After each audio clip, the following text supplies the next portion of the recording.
नमस्कार, मैं हूं प्रवीण गौतम। दोस्तों, जिस देश में ओलंपिक में चौथे स्थान पर रहने वाले खिलाड़ियों को भी किताबों में पढ़ाया गया हो, जिस देश में एक एक ओलंपिक पदक सूखे में बारिश की बूंद के समान हो, गिनती के मेडल हमारे आते हैं, तो वहां पर ओलंपिक फाइनलिस्ट का क्या शानदार स्वागत नहीं होना चाहिए। विनेश फोगाट ओलंपिक के फाइनल में पहुंची थी या नहीं पहुंची थी? पहुंचकर इतिहास रचा था या नहीं रचा था? कुश्ती में फाइनल में पहुंचने वाली पहली खिलाड़ी बनी थी या नहीं बनी थी? अगर हां उसका जवाब है तो विनेश फोगाट के स्वागत पर हमारे देश के मीडिया एंकरों की, पीएम मोदी की समर्थक, सरकार की समर्थक, ट्रोल गैंग के पेट में दर्द क्यों हो रहा है और ऐसे बचकाना लॉजिक दिए जा रहे हैं कि आपका सिर घूम जाएगा। और यह दिखाता है कि ऐसे नफरती लोगों का कोई जवाब नहीं है। लेकिन कम से कम देश के पत्रकारों को अपनी गरिमा का ध्यान रखना चाहिए और कुछ सोच समझकर बोलना चाहिए। विनेश फोगाट के स्वागत पर रजत शर्मा आखिरकार क्यों भड़क गए और क्या लॉजिक दिए? कम से कम सामान्य ज्ञान की मिस्टेक तो नहीं करनी चाहिए। विनेश फोगाट के स्वागत पर गुस्सा रजत शर्मा ने क्या बोला, ध्रुव राठी उसका क्या जवाब देते हैं, पूरी कहानी आपको बताते हैं। पहले आपको दिखाते हैं कि विनेश फोगाट का कैसा स्वागत किया गया, जिसे लेकर बहुत सारे मीडिया एंकरों के पेट में दर्द हो गया। जलन के मारे बहुत सारे बचकाना post right wing troll army के द्वारा किए जा रहे हैं। पहले आपको स्वागत की कुछ झलकियां दिखाते हैं। गांव सवेरा के वरिष्ठ पत्रकार मनदीप पूनिया क्या कहते हैं। मनदीप पूनिया ने वीडियो शेयर किया है। विनेश फोगाट ने जो बयान दिया अपने गांव बलाली पहुंचकर, उससे पहले वो क्या बताते हैं, कितने घंटे का सफर हो गया। 110 किलोमीटर पड़ता है दिल्ली एयरपोर्ट से विनेश फोगाट का गांव। लेकिन क्या कहते मनदीप पूनिया जो साथ थे विनेश फोगाट के। फाइनली विनेश फोगाट अपने गांव पहुंच गई हैं। अभी रात के 12 बजे हैं। वो 11 बजे सुबह दिल्ली एयरपोर्ट से रवाना हुई थी। एयरपोर्ट से उनके गांव का 110 किलोमीटर का सफर उनके लिए इतना लंबा कभी नहीं रहा होगा। 2.5 घंटे के रास्ते के लिए उनको पूरे 13 घंटे लगे हैं। रास्ते में पड़ने वाले हर गांव में विनेश का स्वागत किया गया है। इंडियन स्पोर्ट्स हिस्ट्री में किसी खिलाड़ी का इतना ग्रैंड स्वागत मैंने तो कम से कम पहली बार देखा है। तो ये कहते हैं मनदीप पूनिया कि किस तरह हर गांव में स्वागत किया गया। रात को, देर रात को महिलाएं सड़क पर खड़ी थी, दूध की बाल्टी लिए महिलाएं सड़क पर खड़ी थी, कहीं चांदी से तोला जा रहा था। इस तरह हरियाणा के लोगों ने अपनी बेटी का स्वागत किया है, क्योंकि उनके लिए विनेश फोगाट ने ओलंपिक का मेडल जीत लिया जब वो फाइनल में पहुंच गई थी। क्या इस बात को कोई नकार सकता है कि विनेश फोगाट ओलंपिक के नियमों के तहत ही फाइनल में पहुंची थी? उसके बाद ओवरवेट का सामना करना पड़ा। 100 ग्राम ओवरवेट धोखा दे गया। लेकिन हरियाणा के लोगों के लिए या देश के बहुत सारे लोगों के लिए वो 100 ग्राम मायने नहीं रखता। यह हकीकत है कि विनेश फोगाट ओलंपिक की फाइनलिस्ट थी। इस बात को कोई नकार नहीं सकता और लोगों के लिए प्रेरणा है किन हालातों से जूझकर कोई बेटी ओलंपिक के फाइनल में पहुंचती है, जैसा इतिहास में भारत की किसी कुश्ती खिलाड़ी ने नहीं किया। तो हमारे लिए मायने रखता है और इसीलिए विनेश फोगाट का स्वागत किया गया। 12 बजे अपने गांव में पहुंचती है विनेश फोगाट और उसके बाद 12 बजे क्या होता है, 12 बजे के बाद विनेश फोगाट के गांव में कार्यक्रम रखा गया था। भारी भीड़ उमड़ती है और उस भीड़ को विनेश फोगाट क्या कहती हैं, इतने प्यार और मान सम्मान को लेकर क्या कहती हैं और किस तरह डाउन टू अर्थ हैं, किसी तरह का घमंड नहीं, क्या बातें करती हैं अपने गांव के लिए इमोशनल होकर विनेश फोगाट। मनदीप पूनिया ने वीडियो शेयर किया है, जरा सुनिए।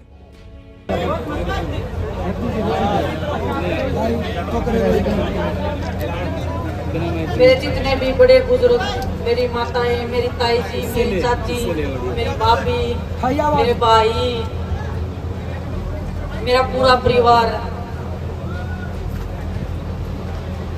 आज सुबह 10 बजे से हम एयरपोर्ट से निकले थे और रात के 2 बज गए होंगे, मुझे नहीं पता, 1:30 बज गए हैं। मुझे नहीं पता कि मैं इतने प्यार और सम्मान की हकदार हूँ भी या नहीं, लेकिन मैं बहुत भाग्यशाली मानती हूँ कि मैंने ऐसे गांव में, ऐसी जगह पे जन्म लिया है कि उसका मैं मान सम्मान, उसका मैं कर्ज अदा करने में अपना कहीं ना कहीं अपनी भूमिका निभा पाई हूँ। तो मैं इस धरती की, इस गांव की, आप लोगों की हमेशा कर्जदार रहूँगी और आपके मान सम्मान की लड़ाई के लिए हमेशा सबसे आगे मैं अपना कदम रखूंगी।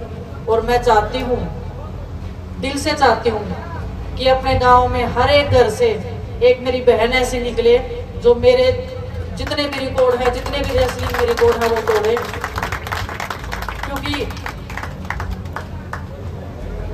अगर हमारे गांव से अगर कोई नहीं निकला है तो बहुत दुख होता है कि हमने इतना अचीव किया है, हमने रास्ते खोले हैं, हमने उम्मीद दी है, तो हमारी बहनों को वो जगह, वो हमारी जो जगह है, जो हमारे बाद में जो उसको भरना है, तो वो उसका दायित्व निभाएं। और आप सब मेरे बड़े बुजुर्ग जितने भी हैं, मेरी बहनों का जरूर साथ दें। वो बहुत कुछ कर सकती हैं, बस उनको एक आपका सहारा, आपकी उम्मीद, आपका विश्वास चाहिए। बस मैं ज़्यादा ना बोलते हुए आप मतलब हमेशा कर्जदार रहूँगी मैं इस देश की, इस मिट्टी की, और सबसे ज़्यादा इस गांव की, जो इतना प्यार और मान सम्मान आप मुझे देते हैं। और जितना भी हो सकता है मैं अपने गांव के लिए कभी भी किसी भी टाइम पे, जितना मैंने कुश्ती में सीखा है, जितना मेरे पास, जितना भी भगवान ने मुझे नहीं पता टैलेंट दिया है, मेहनत है क्या है, लेकिन जितना भी मेरे पास मैं चाहती हूँ कि मेरे गांव की हर एक मेरी बहन को मैं वो सिखाऊं और वो मेरे से भी ज़्यादा ऊंचे मुकाम पे जाए। और जब वो जाएगी तो मैं गर्व से कह सकूंगी कि ये बहन मेरे गांव से है और मैंने मतलब उसको सिखाया है या जो भी है। लेकिन मतलब मैं चाहती हूँ कि वो हर एक रिकॉर्ड हमारे गांव से वो टूटे। और मेरी बहनों को आप सबका सपोर्ट चाहिए बस। तो आप सबका बहुत बहुत धन्यवाद। इतनी रात में आप सब लोग इतना सपोर्ट, इतना प्यार दिखा रहे हैं। आपका कर्ज मैं नहीं चुका पाऊंगी, लेकिन मैं हमेशा पूरी ज़िंदगी जब तक मैं जिंदा रहूँगी कोशिश करूँगी कि आपका कर्ज, हर एक उम्मीद, हर एक आपका जो विश्वास है, मैं उसको कभी ना तोड़ूं, हमेशा बरकरार रखूं। बहुत बहुत धन्यवाद आप सबका। विनेश फोगाट का गांव के लिए प्यार इस बयान में दिखाई देता है। और गांव के लोगों का जो प्यार है, जो कुश्ती खिलाड़ियों के लिए खासकर मैं कहना चाहूंगा, अगर कोई बड़ा टूर्नामेंट भी जीत कर आता है तो ढोल नगाड़ों के साथ स्वागत किया जाता है। यह हरियाणा का कल्चर है। खिलाड़ियों का मान सम्मान हरियाणा की रगों में है, इसीलिए हरियाणा इतने मेडल लेकर आता है। इस बात की समझ हमारे देश के एंकरों को होनी चाहिए, लेकिन उन्हें इस बात का दर्द हो रहा है कि विनेश फोगाट का ऐसा स्वागत क्यों किया गया। रजत शर्मा क्या लिखते हैं? इतने वरिष्ठ पत्रकार हैं देश के, आपकी अदालत चलाते हैं, लेकिन सामान्य सी समझ नहीं है। क्या लिखते हैं? चैंपियन विनेश को सिर आंखों पर बिठाओ, मान दो, वो देश का गौरव है, पर हरियाणा में इलेक्शन है, इसलिए उसे अपनी ट्रॉफी की तरह मत घुमाओ, खेल में राजनीति मत घुसाओ। बृजभूषण शरण सिंह भी नेतागिरी करते थे, बीजेपी को धमकाते थे कि वो एसपी में चले जाएंगे और 4-5 सीटें हरवा देंगे। पूरी कुश्ती बर्बाद कर दी। जब तक खेल में राजनीति और परिवारवाद घुसा हुआ है, हमें मेडल नहीं मिल सकते। ओलंपिक में मेडल पाने वाले 84 देश थे, हम 71वें नंबर पर आए।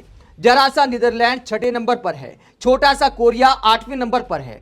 हमारे प्लेयर्स के लिए बजट था, पूरा सपोर्ट था, पर क्या हुआ? सच तो यह है कि मेडल पाने के लिए जो 10-15 साल की तैयारी चाहिए, उसकी पहले 70 साल में किसी ने परवाह नहीं की। खेलों की सारी एसोसिएशंस कुछ नेताओं, कुछ परिवारों की दुकान बन गई।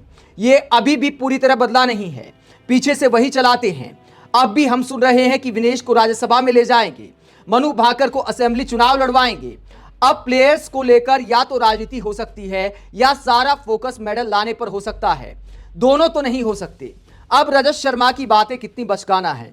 साफ तौर पर पीएम मोदी का पीआर कर गए और यह कहा कि 70 साल में पूर्व सरकारों ने कुछ नहीं किया, तो वर्तमान सरकार ने क्या कर दिया। हमारे देश के प्रधानमंत्री कितना शर्मनाक है, एक वीडियो में आपको दिखाता हूं, बाकी पूरे बयान का विश्लेषण आगे करूंगा। पीएम मोदी का खिलाड़ियों के साथ मुलाकात पर एक बयान सुनिए, कितना शर्मनाक है कि देश के प्रधानमंत्री खिलाड़ियों को गिना रहे हैं कि देखिए मैंने आपके लिए एसी लगवा दिया था। अब ऐसी छोटी छोटी बातों को भी गिनाया जा रहा है। वीडियो जरा देखिए। अच्छा, एसी नहीं था और गर्मी बहुत लगती थी, तो सबसे पहले कौन चिल्लाया था कि ये क्या कर रहा है मोदी, बातें तो बड़ी करता है, एसी भी नहीं है कमरे में, हम क्या करें। कौन कौन थे जिसको सबसे ज्यादा परेशानी हुई? लेकिन मुझे पता चला उसके कुछ ही घंटों में आपकी वो काम भी पूरा कर दिया था, सबको मिल गया था ना एसी तुरंत। हाँ, देखिए इतनी ख्याल रखा जाता है खिलाड़ियों का इसका। तो देश के प्रधानमंत्री इस बात को गिना रहे हैं कि मैंने आपके लिए एसी लगवाया था। ठीक है, मोदी सरकार ने उन सुविधाओं को बढ़ाया है। जो खिलाड़ी ओलंपिक लेवल तक चले जाते हैं, कुछ डिमांड करते हैं तो उनका बजट पास हो जाता है, लेकिन क्या ग्राउंड लेवल पर कोई क्रांतिकारी परिवर्तन किए हैं? जो खिलाड़ियों की नर्सरी तैयार की जाती है उसके लिए जो बजट दिया जाता है, खेलो इंडिया का कितना बजट गुजरात को चला गया, कितने खिलाड़ी पैदा हो गए गुजरात में? तो ये जो क्षेत्रवाद किया गया है, अपने राज्य को ज्यादा बजट दिया गया है, इस पर हमारे देश के एंकरों को आवाज उठानी चाहिए कि आखिरकार गुजरात में खेलो इंडिया के तहत जो पैसा बर्बाद किया गया उसका हिसाब किताब दीजिए। क्यों मेडल नहीं आ पा रहे गुजरात से, कहां पर यह पैसा खर्च किया गया। पीएम मोदी जब गुजरात के मुख्यमंत्री थे तभी से बड़ी बड़ी बातें करते हैं कि क्यों मेडल नहीं आ सकते, सेना के जवानों को खेल में लगा दीजिए। आपकी 10 साल से सरकार है, कितने नए खिलाड़ी तैयार कर दिए, कितने मेडल बढ़ गए। हर सरकार वक्त के साथ बेहतर करती है। किसी जमाने में जब लिएंडर पेस ने ब्रोंज मेडल जीता था तब भी हम लोगों ने खुशी मनाई थी, एक आध मेडल आता था। वक्त के साथ, हर सरकार के साथ, समय के साथ कुछ बेहतर हम होते चले गए क्योंकि खिलाड़ियों की जिद थी और इसलिए बेहतर होते चले गए, खासकर कुश्ती के खेल में, क्योंकि गीता फोगाट, बबीता फोगाट, विनेश फोगाट, सुशील कुमार, इन खिलाड़ियों ने अपनी मेहनत से मेडल हासिल किए। उसमें सरकार का कोई ज्यादा रोल नहीं था। और ऐसे खिलाड़ियों का जब गांव की मिट्टी के लोग शानदार स्वागत करते हैं तो वहां पर बाकी खिलाड़ियों को भी प्रेरणा मिलती है। इसीलिए हमारे यहां खिलाड़ियों के स्वागत करने का कल्चर है, जिसे लेकर रजत शर्मा राजनीति का आरोप लगा रहे हैं कि देखिए नेता लोग कैसा स्वागत कर रहे हैं। दीपेंद्र हुड्डा को शायद विनेश फोगाट के साथ देख लिया, इस बात का दर्द ज्यादा है। और ये जो इन्होंने बात की, एक बात कितनी बचकाना, इतने बड़े पत्रकार हैं, सामान्य से नियमों का ज्ञान होना चाहिए। कहते हैं कि हम सुन रहे हैं कि विनेश फोगाट को राज्यसभा में ले जाएंगे, मनु भाकर को असेंबली चुनाव लड़ाएंगे। मनु भाकर की उम्र है दोस्तों 22 साल। एमएलए का चुनाव लड़ने के लिए कम से कम उम्र चाहिए 25 साल। हरियाणा में चुनाव अभी घोषित हो चुके हैं, तो क्या मनु भाकर किसी भी तरीके से चुनाव लड़ सकती हैं। लेकिन चूंकि मनु भाकर ने सोनिया गांधी से मुलाकात कर ली, दीपेंद्र हुड्डा से मुलाकात कर ली, तो इस तरह की बचकाना बातें इतने बड़े एंकर कर रहे हैं, इतने बड़े पत्रकार कर रहे हैं। 25 साल से पहले कोई चुनाव नहीं लड़ सकता, अभी 3 साल बाकी हैं। एमएलए के चुनाव की उम्र तक पहुंचने के लिए मनु भाकर को अभी 3 साल और लगेंगे। और इतने बड़े एंकर कहते हैं कि देखिए चुनाव लड़ाने की बातें की जा रही हैं। और अगर विनेश फोगाट राजनीति में आती हैं तो बुराई क्या है। रजत शर्मा को याद रखना चाहिए कि विनेश फोगाट कुश्ती से संन्यास का ऐलान कर चुकी हैं। आगे वो अपना करियर कुछ भी चुने, उसमें बुराई क्या है। क्या राज्यों में खेल मंत्रालय नहीं होता। अगर खिलाड़ी, देश की मिट्टी से प्यार करने वाली बेटी राजनीति में आती हैं तो बुराई क्या है। बबीता फोगाट, संदीप सिंह जैसे खिलाड़ी बीजेपी से राजनीति में, हरियाणा में ही, तो इसमें क्या गलत है। अगर विनेश फोगाट अपनी कुश्ती से संन्यास का ऐलान कर चुकी हैं, अगर वो राजनीति में आती हैं तो कोई बुराई नहीं है, बिल्कुल राजनीति में आना चाहिए। हर किसी को अपना करियर चुनने का अधिकार है। वो चाहें तो आगे कोचिंग में जा सकती हैं, राजनीति में जा सकती हैं, उनकी पर्सनल चॉइस है। इस बात को लेकर यह आरोप लगा देना कि देखिए स्वागत हो रहा है, राजनीति हो रही है, दोस्तों कितना हास्यास्पद है कि एक महान खिलाड़ी की तुलना ब्रजभूषण शरण सिंह से की जा रही है, जिन पर कितने मुकदमे दर्ज हैं। लेकिन ब्रजभूषण की तुलना विनेश फोगाट के स्वागत से करना यह दिखाता है कि किस तरह की मानसिकता हमारे देश के टीवी एंकरों की है। अगर ओलंपिक मेडल को हटा भी दिया जाए, सोशल मीडिया पर बहुत सारे लोग माइकल फेल्प्स की तस्वीरें लगा रहे हैं कि देखिए इतने मेडल जीते, इस बंदे ने कभी रैली नहीं निकाली। अरे वहां पर ओलंपिक मेडल का सूखा नहीं है भाई साहब, यहां पर एक एक मेडल बड़ी मुश्किल से आता है। खिलाड़ियों के लिए वैसी सुविधाएं नहीं है। क्या सरकार के पैसे से स्वागत हो रहा है, क्या किराए के पैसे से स्वागत हो रहा है। देश की जनता का असली प्यार है।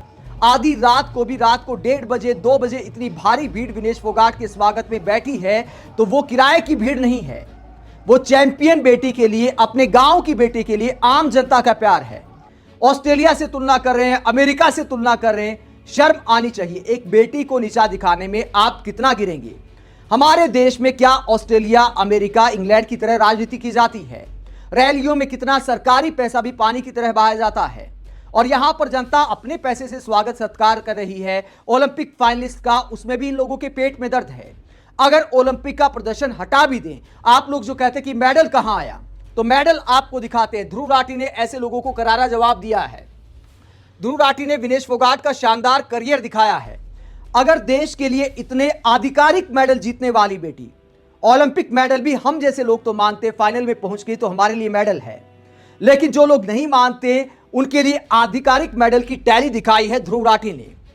Glasgow Commonwealth Games 2014 gold medal, 2018 Gold Coast Commonwealth Games gold medal, 2018 Jakarta Asian Games gold medal, 2021 Almaty Asian championship gold medal, 2022 Birmingham Commonwealth Games gold medal, 2021 में उन्होंने वर्ल्ड चैंपियन को हराया और नंबर 1 रेसलर बनी अपनी वेट कैटेगरी में पूरी दुनिया में। 2024 के ओलंपिक में फिर से वर्ल्ड चैंपियन को हराया और तकरीबन गोल्ड जीत लिया था, क्योंकि फाइनल में पहुंच चुकी थी। और जिस खिलाड़ी ने गोल्ड जीता है विनेश फोगाट की वेट कैटेगरी में, विनेश फोगाट उसको हरा चुकी हैं, साबित कर चुकी हैं कि उससे तगड़ी खिलाड़ी मैं हूं। तो आखिरकार क्यों न विनेश फोगाट का स्वागत किया जाए। और ये मेडल टैली उन लोगों के मुंह पर करारा तमाचा है। वर्ल्ड चैंपियनशिप के मेडल, गोल्ड के अलावा अगर आप बात करेंगे तो विनेश फोगाट जितने मेडल किसी महिला खिलाड़ी ने कुश्ती के मैट पर नहीं जीते हैं। तो एक महान खिलाड़ी अगर संन्यास ले रही हैं, अगर ओलंपिक के प्रदर्शन को हटा भी दें तो उसका स्वागत क्यों नहीं होना चाहिए। जब हमारे देश की टीम ने कुछ देशों का क्रिकेट वर्ल्ड कप जीता तब कितनी भीड़ उमड़ी थी, तब इन एंकरों के पेट में दर्द नहीं हुआ। लेकिन आज एक कुश्ती खिलाड़ी ओलंपिक फाइनलिस्ट अपने गांव पहुंची हैं तो गांव गांव उनका स्वागत देखकर लोग जल भुन रहे हैं, दूसरे देशों के साथ तुलना कर रहे हैं। ऐसे लोगों की सोच भी बहुत छोटी है, विजन भी बहुत छोटा है और ऐसे लोग धरातल पर नहीं सोचते। कायदे से कम मेडल लाने को लेकर सरकार से सवाल किए जाने चाहिए कि पीएम मोदी जो बड़े बड़े दावे करते थे, ग्राउंड पर कितना खर्च हो रहा है और खर्च हो रहा है तो कहां हो रहा है, उसका हिसाब मांगा जाना चाहिए। आप इस पूरे मुद्दे पर क्या सोचते हैं कि तमाम संघर्षों के बीच ओलंपिक फाइनल में पहुंचने वाली बेटी को जिस तरह नीचा दिखाया जा रहा है, जिसने एक मेडल के लिए अपना खून तक निकाल दिया, अपने बाल तक कटा लिए, पूरी रात अपनी जान दांव पर लगा दी, डिहाइड्रेशन का शिकार हो गई थी, ऐसी बेटी के स्वागत पर जलने वालों पर आप क्या सोचते हैं? कमेंट बॉक्स में अपनी राय जरूर दें।